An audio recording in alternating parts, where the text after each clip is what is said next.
This is Jimmy Malloy, and I'm going to talk to you today about how Kubrick uses different elements of mise-en-scène and cinematography to create suspense and horror in The Shining.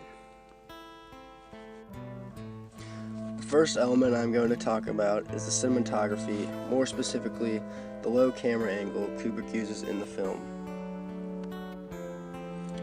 In the first photo of Jack, the low camera angle is used effectively because it makes Jack look intimidating and also adds a layer of creepiness, leaving the audience on edge.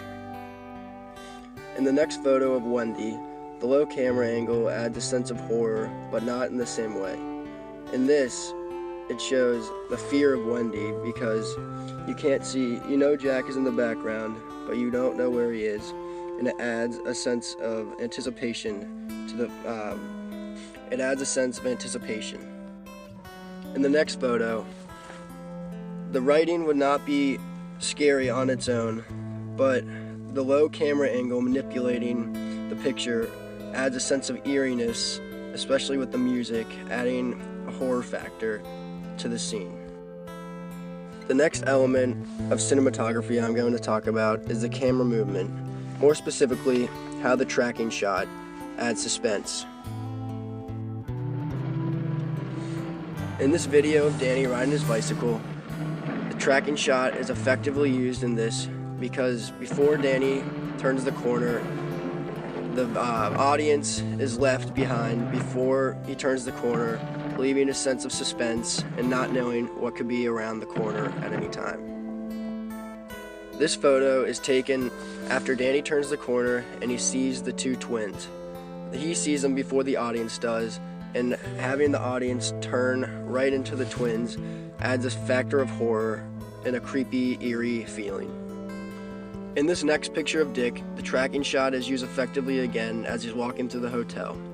As he's walking, something could be around any corner, but we're not able to see it. And once in this scene, when Jack jumps out from the side, it adds a sense of horror and shock given to the audience when he comes to kill Dick. The next element that I'm going to talk about is the mise-en-scène and how the setting and set add a sense of horror to the scene. In this photo of room 237, it gives the audience a creepy feeling. Throughout the whole movie, they talk about not going in 237, and once we see that the door is open and that Danny might go in, it leaves the audience uneased and with suspense leading into it. Again in this scene, when Danny's riding his bike in the hotel and he stops at room 237, the setting of this scene automatically keys that this is a creepy place, and automatically the audience feels uneasy when Danny is in this setting. In this next photo of Wendy, the second setting where the audience is always unresting is in the typing room.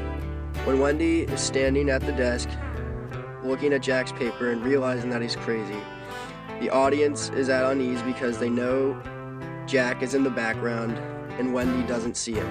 So this leaves anticipation into the following scenes. The last element of mise-en-scène I'm going to talk about is the actors and how they add a creepy and horrific feeling in the movie.